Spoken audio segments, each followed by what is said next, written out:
Kita ulang kembali sejumlah berita pilihan dari Bali. Ratusan warga Denpasar masih harus mengantri untuk mendapatkan tabung gas LPG subsidi 3 kg.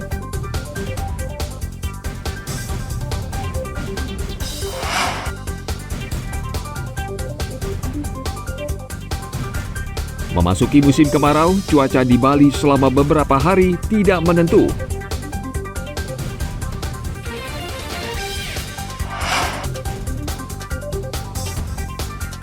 Keterbatasan fisik tunawicara tidak mematahkan semangat seorang warga desa Buduk Badung untuk berkarya melukis tokoh pewayangan Bali.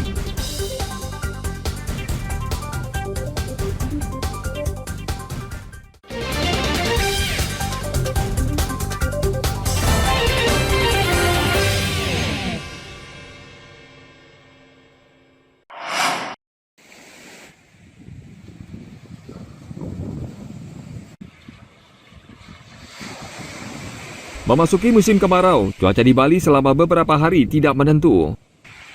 Pada saat tertentu cuaca cerah, namun tiba-tiba berawan. Menurut catatan BMKG Wilayah 3, kondisi tersebut disebabkan suhu permukaan air laut hangat di sekitar Laut Bali, sehingga berdampak pembentukan awan hujan di sekitarnya.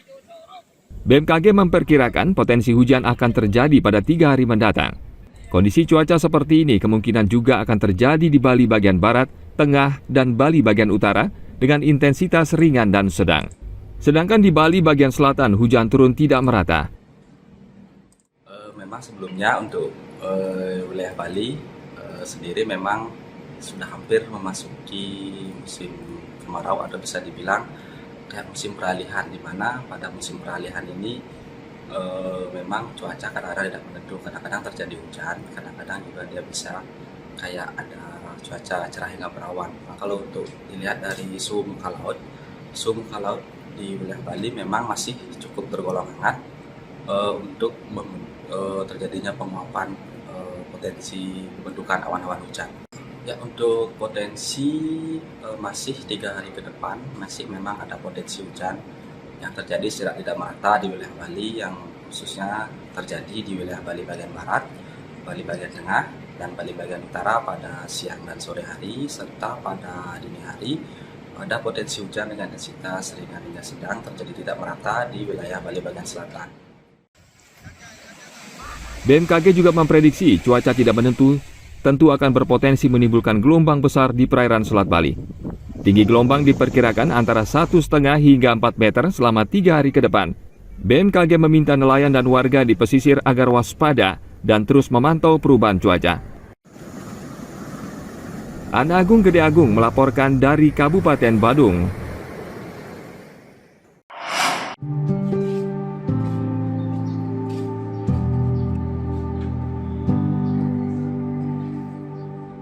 IGD Agus Mertayasa merupakan salah satu seniman di Bali yang masih mempertahankan adat istiadat leluhur. Keterbatasan fisik atau tunawicara tidak mematahkan semangatnya untuk berkarya melukis tokoh pewayangan Bali.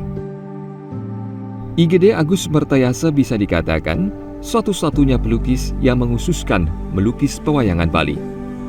Ayahnya, I Ketut Sudana, juga seorang seniman, sehingga tidak heran darah seni sudah mengalir dalam tubuh IGD Agus Mertayasa. Menurut sang ayah, putranya IGD Agus Mertayasa sengaja memilih objek tokoh pewayangan karena ia ingin melestarikan budaya dan nilai-nilai leluhur. Karyanya banyak diminati wisatawan asing yang berkunjung ke rumahnya di Banjar Bernasi, Desa Buduk, Kabupaten Badung. Sebenarnya dia dari kecil sudah punya basic, sudah punya hobi, senang coret-coret, senang menggambar seperti itu. Mulai TK, SD sudah kelihatan hobinya, senangnya menggambar. Dia menekuni setelah tamat SMP 2014, baru dia menekuni di rumah. Dia menekuni lukisannya tradisi Bali, jenis medianya pewayangan Bali. Ya mungkin dia dari kecil itu dia senang dengan tarian Bali, mungkin gambaran Bali, mungkin jenis wayang-wayang Bali.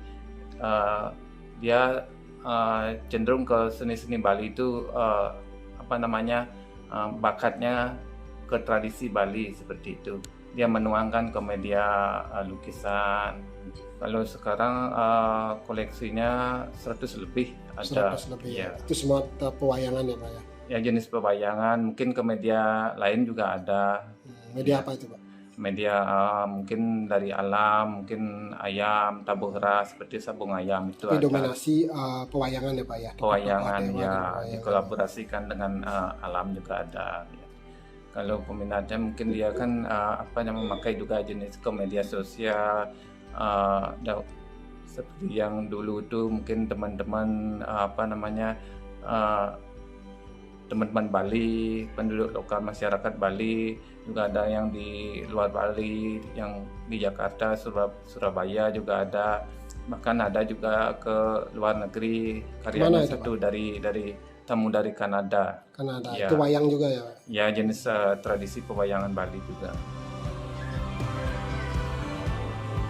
IGD Agus Pertayasa bisa menghabiskan waktu selama 1 bulan untuk membuat satu lukisan. Memang tidak mudah, karena setiap tokoh pewayangan memiliki karakter khas dan tingkat kesulitan tersendiri. Media yang digunakan tidak selamanya kanvas. Kadang IGD Agus Pertayasa menggunakan kertas sehingga hasilnya juga berbeda. Sejumlah karya IGD Agus pernah dipamerkan di sejumlah daerah di Bali dan banyak wisatawan asing yang tertarik dan membelinya. Selembar lukisan di kertas ukuran A5 dijual seharga Rp150.000, sementara dalam bentuk kanvas Rp7 juta per satu lukisan. Ayahnya berharap putranya bisa menjadi pelukis besar suatu saat nanti, tentu bila ia diberikan kesempatan, bimbingan dan perhatian dari berbagai pihak. Hana Agung Gede Agung melaporkan dari Kabupaten Badung.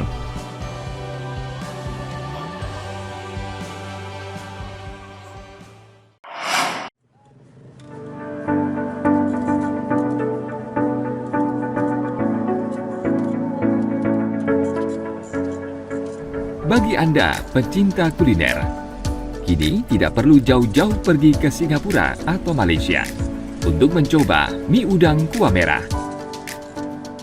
Cukup datang ke kawasan Seminyak, Kuta Badung, maka semangkuk mie udang kuah merah sudah bisa dicicipi. Meski berkonsep jajanan kaki lima, tempat kuliner mie udang ini kini menjadi incaran warga dan wisatawan yang melintas di kawasan Seminyak. Mie yang digunakan bukan seperti pada umumnya, namun mie kenyal yang teksturnya lebih menyerupai ramen Jepang. Sedangkan topping udangnya menggunakan bahan udang muara atau air tawar. Sebelum disajikan, mie terlebih dulu dimasukkan ke dalam air mendidih selama beberapa menit. Sedangkan udang direbus menggunakan kuah kaldu dari bumbu rahasia. Mie yang sudah direbus selanjutnya ditiriskan dan ditempatkan pada mangkok, lalu diguyur dengan kuah merah dari rebusan kaldu kulit udang. Satu persatu udang muara rebus kemudian ditempatkan di atas mie. Tidak lupa ditambahkan juga bawang goreng, irisan bawang merah, dan potongan daun bawang agar semakin gurih di lidah. Mie udang dilengkapi dengan taburan bubuk koya yang terbuat dari gilingan udang kering pilihan. Selain rasanya yang menggoyang lidah, harga semangkok mie udang kuah merah ini juga sangat bersahabat, yaitu hanya Rp19.000 per porsi. Keunikan rasa yang tercipta dari tekstur mie yang halus dan kuah merah yang kental dipastikan akan membuat para pencinta kuliner ketagihan. Setiap pengunjung rata-rata bisa memesan 2 hingga 3 mangkok mie dalam sekali kunjungan.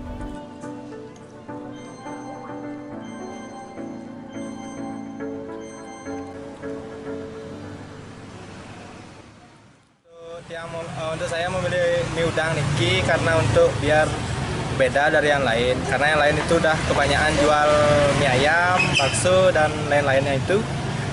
saya pengen juga buat terobosan baru nih Ki. Ya, apa sih yang khas dari mie udang ini?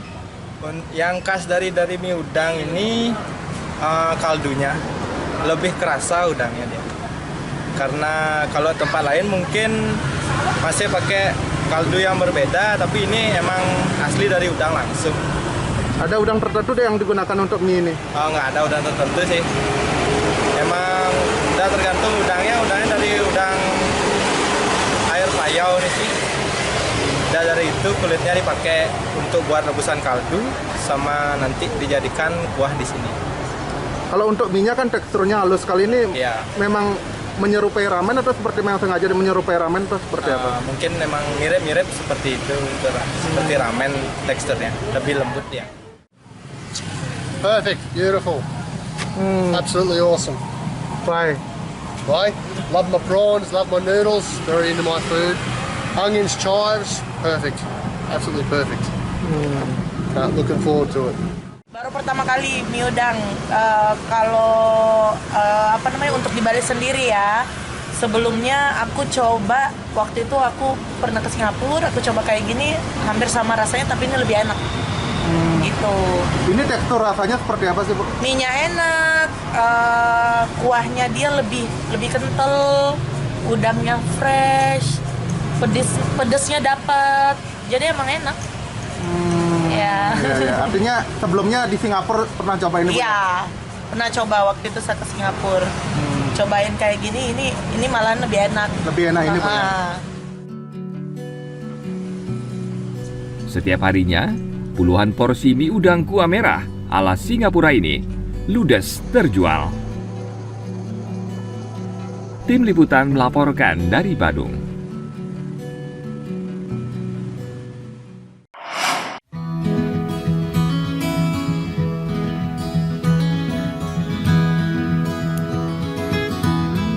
Perkebunan anggur ini berada di lembah perbukitan Gulinten, Desa Bunutan, Kecamatan Abang, Karangasem. Di atas lahan seluas 70 are, tanaman anggur lokal Bali jenis Alfonso dikembangkan. Sejak dibuka pada tahun 2021 lalu, perkebunan di lahan gersang ini mulai banyak dikenal masyarakat. Warga yang akan membeli buah anggur diberikan alat pemotong dan kantong plastik. Selanjutnya warga bebas memilih buah anggur segar yang bisa dipetik sendiri.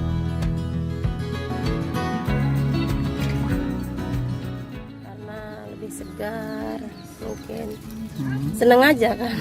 Bisa langsung petik ya, Bu, ya? Ya. Bu, kalau dibandingkan dengan di pasar, harganya Hampir sama juga. bersama ya? Kalau di sini kan dapat liburan juga, situasi strategis di samping itu kan bisa titipi anggurnya dulu baru kita beli gitu. Kalau di pasar, Pak? Kalau di pasar kan tinggal pilih langsung beli pulang gitu aja.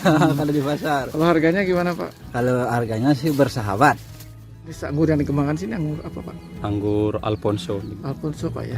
Berarti anggur lokal, Pak, ya? anggur lokal. Pak, dari kapan mulai dikembangkan, Pak? Waktu corona nih, 3 tahun. Karena corona itu, Pak, ya, Iya. hanya pernah di sini, Pak. Coba-coba. Oke, Pak. Luasan lahan, Pak? 20 hari. 20 hari. Kesulitan nggak untuk mengembangkan anggur seperti ini, Pak? Ini musim panas nih, kadang-kadang gini. Air soalnya tanah pasir dikit, makanya agak gini dia. Oh, jadi pas musim panas saja kendalanya, Iya, Pak, ya. Berarti perawatannya juga agak susah, Pak, ya? Perawatan tidak cuma airnya aja. Airnya aja, Pak, ya. Soalnya musim panas nih. Paling banyak pas momen apa aja biasanya? Pas hari Minggu. Hari Minggu ya, Iya. itu paling ramai ya. Perkebunan ini dibiarkan tetap alami, jauh dari kesan objek wisata. Setiap akhir pekan, perkebunan anggur ini selalu ramai dikunjungi wisatawan. Pihak pengelola tidak memungut bayaran untuk masuk ke perkebunan ini. Pengunjung yang memetik buah anggur segar dikenakan biaya Rp20.000 hingga Rp25.000 per kilogram. Tim Liputan melaporkan dari Kabupaten Karangasem.